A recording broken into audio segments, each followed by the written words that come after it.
আজকের ক্লাসে আমরা আমাদের বিজ্ঞানের একাদশ অধ্যায়ের প্রাত্যহিক জীবনের তড়িৎ উক্ত অধ্যায়টির কুমিল্লা বোর্ড 2024 সালে একটি সৃজনশীল প্রশ্ন সমাধান করব।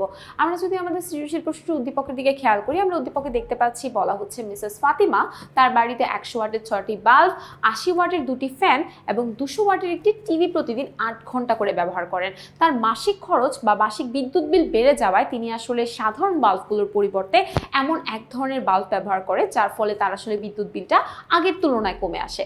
এবার আমাদের প্রথম প্রশ্নটার দিকে একটু খেয়াল করি। আমাদের প্রথম প্রশ্নতে বলা হচ্ছে তড়িৎ ক্ষমতা কাকে বলে। সো তড়িৎ ক্ষমতা কাকে বলে? আমাদের প্রত্যেকটা যন্ত্র, একটা যন্ত্র 1 সেকেন্ডে, ঠিক আছে, আমাদের কোনো যন্ত্র প্রতি সেকেন্ডে যেই পরিমাণ আসলে তড়িৎ শক্তিকে ব্যয় করে সেই জিনিসটাকেই, সেই শক্তিটাকেই, সেই পরিমাণ শক্তিকেই বলা হয় বেসিক্যালি তড়িৎ ক্ষমতা। বুঝতে পেরেছি সবাই? বলা হচ্ছে আমাদের কম্পিউটারে ইউপিএস ব্যবহার করা হয় কেন? কম্পিউটার তোমরা তো জানো নিশ্চয়ই, কম্পিউটার হলো সরাসরিভাবে কারেন্টের সঙ্গে ডিরেক্টলি কানেক্টেড থাকে, তাই না? পিসি যেটা হয় জেনারেলি, মানে ল্যাপটপ না, কিন্তু ল্যাপটপ ব্যাটারির মাধ্যমে চলে।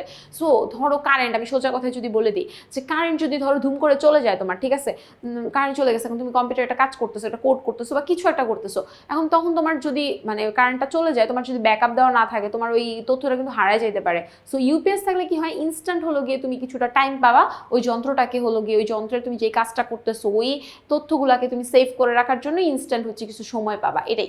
তো আমাদের দেখো ইউপিএস আসলে আমরা কি লিখবো, যে ইউপিএস হলো এমন একটা যন্ত্র যা বেসিক্যালি বিদ্যুৎকে সঞ্চয় করে জরুরি সময়ে সরবরাহ করতে পারে। এতে রেকটিফায়ার, ব্যাটারি এবং ইনভার্টার থাকে। রেকটিফায়ার বিদ্যুৎকে ডিসিতে রূপান্তর করে ব্যাটারিতে জমা রাখে। বিদ্যুৎ চলে গেলে মাত্র 10 মিলিসেকেন্ডের মধ্যেই ব্যাটারি বিদ্যুৎ সরবরাহ শুরু হয়, ফলে কম্পিউটারের মতো যন্ত্র বন্ধ হয় না এবং সেখানে ডেটাও সুরক্ষিত থাকে। তাই কম্পিউটারে ইউপিএস ব্যবহার করা হয়। এবার চলে যাব আমাদের গ নাম্বার প্রশ্নে। প্রবাবলি আমাদের গ নাম্বার প্রশ্নে ম্যাথস আসবে। ইয়েস, গ নাম্বার প্রশ্নে ম্যাথস। বলা হচ্ছে প্রতি ইউনিট বিদ্যুতের মান 5.75 টাকা হলে উক্ত বাড়ির মাসিক বিদ্যুৎ বিল কত হবে? সো আমরা ম্যাথটা শুরু করে দিব। আমাদের ইনফরমেশনে বাল্ব আছে, ফ্যান আছে আর হচ্ছে টিভি আছে। সো আমরা যদি চলে যাই আমাদের ম্যাথসে, বাল্ব, ফ্যান আর টিভি, তাহলে আমরা তিনটার ক্ষমতা আগে বের করে নিব, ঠিক আছে? সো আমাদের বাল্বের ক্ষমতা বের করে নিব, যে বাল্বের ক্ষমতা, আর কি লাগবে বাল্বের ক্ষমতার সাথে আমার ফ্যানের ক্ষমতা, আর কি লাগবে, আর লাগবে আমাদের টিভির ক্ষমতা। সো বাল্বের ক্ষমতা, ফ্যানের ক্ষমতা আর হচ্ছে টিভির ক্ষমতা। এখন বাল্বের ক্ষমতাকে আমরা P1 ধরলাম, টিভিটাকে, ফ্যানেরটাকে P2 আর টিভিটাকে P3। বাল্বেরটা আমাদের বলেছিল 100 ওয়াটের 6টি বাল্ব লাগবে, তাহলে 100 × 6, 100কে 6 দিয়ে মাল্টিপ্লাই করলে কত আসবে? 600 ওয়াট, ঠিক আছে, 600 ওয়াট। তারপরে দেখো আমাদের আর কি ইনফরমেশন বলেছিল, আমাদের আর বলেছিল 80 ওয়াটের 2টি ফ্যান, 80 ওয়াটের 2টি ফ্যান ব্যবহার করেন। তাহলে আমরা 80কে 2 দিয়ে এখানে মাল্টিপ্লাই করে নিই, 80 × 2, তাহলে 80 দুগুণে কত হবে? 160 ওয়াট। আর বলছে কি 200 ওয়াটের একটা টিভি ব্যবহার করেন, তাহলে 200 × 1, সো 200 ওয়াটের একটা টিভি ব্যবহার করেন, তাহলে 200কে কত হবে? 200 ওয়াট। তাহলে আমরা দেখে নিই যে আমার এখানে মোট আসলে কতটুকু ক্ষমতা লাগলো। মোট ক্ষমতাটা বের করে নিব তিনটাকে মাল্টিপ্লাই করে, ঠিক আছে? তাহলে আমরা লিখে নিই, সুতরাং মোট ক্ষমতা, P is equal to আমরা ধরে নিতে পারি P1 plus P2 plus P3। তাইলে আমার P1 এর মান কত আছে? 600 যোগ 160 যোগ 200। তাহলে আমরা এই তিনটাকে হচ্ছে যোগ করি, 600 আর 200 কত হয়? 600 আর 200 হয় 800, 800 আর 100 900, 960।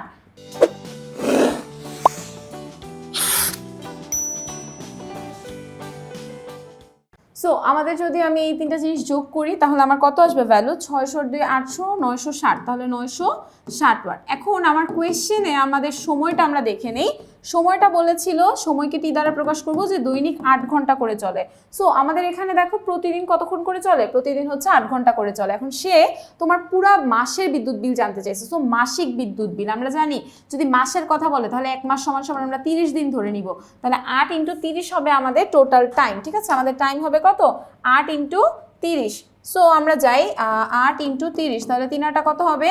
240 ঘন্টা, 240 ঘন্টা। এইবার আমরা হচ্ছে ব্যয়িত শক্তিটা বের করে ফেলবো, যে তার আসলে কতটা শক্তি এখানে ব্যয় হয়েছে। সো ব্যয়িত শক্তিকে কি দ্বারা প্রকাশ করা হয়? W দ্বারা প্রকাশ করা হয়। W is equal to PT ভাগ 1000। তাহলে আমাদের P এর ভ্যালু কত আছে এখানে? P এর ভ্যালু আছে 960 ইন্টু T এর ভ্যালু আছে 240 ডিভাইডেড বাই 1000। এবার আমি যদি এটাকে ক্যালকুলেশন করি, 960 ইন্টু 240 ভাগ 1000, 960 ইন্টু 240 ভাগ 1000। সো কত আসে আমাদের? আসে হচ্ছে 230.4। তাহলে এত ইউনিট, এত ইউনিট হলো গিয়ে আমাদের ভ্যালু আসলো। এবার আমরা দেখি আমাদের 1 ইউনিট বিদ্যুতের মূল্য আসলে কত দেওয়া আছে। আমাদের এখানে 1 ইউনিট বিদ্যুতের মূল্য দেওয়া আছে 5.75 টাকা। তাহলে আমরা লিখে ফেলি যে 1 ইউনিট বিদ্যুতের মূল্য, 1 ইউনিট বিদ্যুতের মূল্য কত বলো তো? 5.75 টাকা। তাহলে এখানে আমার 230.4 আছে, তাহলে সেটা লিখি যে সুতরাং 230.4 ইউনিট বিদ্যুতের মূল্য। তাহলে এবার গুণ করি 230.4 ইন্টু 5.75। তাহলে এই দুটাকে যদি আমরা গুণ করি আমাদের কত আসবে? এত ইন্টু 5.75। সো ভ্যালু আসে 1324.8, 1324.8 টাকা। তাহলে তার বিদ্যুৎ বিল আসবে বেসিক্যালি এত টাকা। আশা করি সবাই ম্যাথটা ভালো বুঝতে পেরেছো। ঘ নাম্বার কোয়েশ্চেনে চলে যাব। আমাদের ঘ নাম্বার প্রশ্নতে বলা হচ্ছে উল্লেখিত সমস্যা সমাধানে। এই যে সে হলো গিয়ে কি করছে, তার সাধারণ বাল্বের পরিবর্তে একটা বিশেষ বাল্ব ব্যবহার করছে, তাই না? যাতে করে তার বিদ্যুৎ বিলটা কি হলো, কমে আসলো। তাহলে তোমার কোয়েশ্চেনে বলা হচ্ছে এই সমস্যা সমাধানে সে যে বিশেষ ধরনের বাল্বটা ব্যবহার করলো তার বেসিক্যালি যৌক্তিকতাটা বিশ্লেষণ করো। তো সোজা কথা হলো গিয়ে সে কোন ধরনের বাল্ব ব্যবহার করছে? সে বেসিক্যালি এনার্জি সেভিং বাল্ব ব্যবহার করছে, ঠিক আছে? সে কোন ধরনের বাল্ব ব্যবহার করছে? এনার্জি সেভিং বাল্ব ব্যবহার করছে। এখন এনার্জি সেভিং বাল্ব ব্যবহার করলে কি হয় সেই জিনিসগুলো আমরা একটু দেখবো। আমাদের একদম মেইন যে টপিকটা সেটা হলো এনার্জি সেভিং বাল্ব হলো দীর্ঘস্থায়ী, এতে করে আমাদের সময় কি লাগে, সময়টা একটু কম খরচ হয়। সো মানে বিদ্যুৎটা একটু কম খরচ হয়, যার কারণে আমাদের বিদ্যুৎ বিলটাও একটু তুলনামূলকভাবে কম আসে। সো এই সব কারণ বেসিক্যালি। এখন আমরা কিভাবে লিখবো সেটা আমরা একটু দেখি। আমাদের মিসেস ফাতিমা তার বাড়ির বিদ্যুৎ বিলের খরচ কমানোর জন্য সাধারণ বাল্বের পরিবর্তে এনার্জি সেভিং বাল্ব আসলে ব্যবহার করেছেন। এই বাল্ব সাধারণ বাল্বের তুলনায় অনেক বেশি পরিমাণ কার্যকর এবং অনেক বেশি সাশ্রয়ী।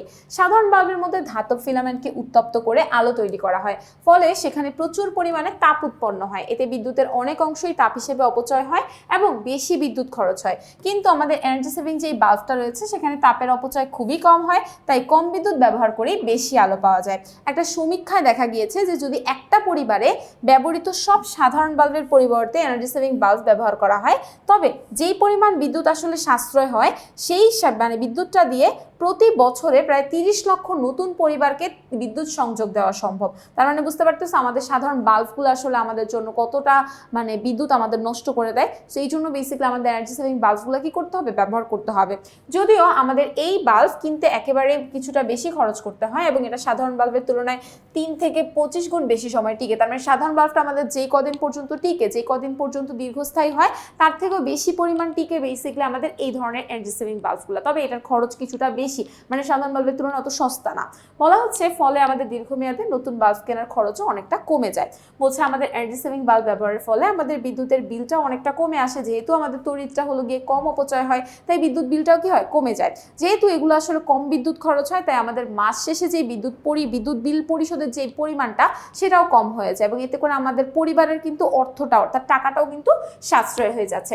একই সঙ্গে আমাদের বিদ্যুৎ উৎপাদনের জন্য যে পরিমাণ জীবাশ্ম জ্বালানি পোড়ানো লাগে, অর্থাৎ কয়লা বা জীবাশ্ম জ্বালানিগুলো যে পোড়ানো লাগে, তাও আমাদের কমে যায় এবং এগুলো কমে গেলে আমাদের কি হয়, পরিবেশের উপরে যে ক্ষতিকর প্রভাবগুলো কমে, মানে প্রভাবগুলো পড়ে, যেমন কার্বন ডাই অক্সাইড, এগুলোর নিঃসরণও কি হয়, ধীরে ধীরে কম হয়। বলা হচ্ছে যে আরো একটা গুরুত্বপূর্ণ দিক হলো এনার্জি সেভিং বাল্বের স্থায়িত্ব বেশি হওয়ায় এগুলো আসলে খুব দ্রুত নষ্ট হয় না। তাতে করে আমাদের কি হয়, পরিত্যক্ত যে বাল্বগুলো হয়, বাল্বগুলো জেনারেলি প্লাস্টিক টাইপের হয়, সো এই বাল্ব পরিত্যক্ত নষ্ট হয়ে যাওয়া বাল্বের সংখ্যা কম হয় এবং আমাদের ময়লা আবর্জনা যে রয়েছে সেগুলোর ব্যবস্থাপনাটাও বেশ সহজ হয়। আমাদের এতে করে পরিবেশের উপরে চাপ কমে এবং আমাদের পরিবেশটা একটা পরিচ্ছন্ন এবং স্বাস্থ্যকর পরিবেশ বজায় রাখতে সহায়তা করে। এই জন্য আমাদের এনার্জি সেভিং বাল্ব ব্যবহার শুধু বিদ্যুৎ সাশ্রয়ী নয়, আমাদের পরিবেশ সংরক্ষণের জন্য অত্যন্ত জরুরি। আশা করি আজকের ক্লাসটি তোমরা সকলে খুব ভালো মতো বুঝতে পেরেছো। পরবর্তীতে আবার একটি পর্বে তোমাদের সঙ্গে দেখা হয়ে যাবে। সকলকে আল্লাহ হাফেজ।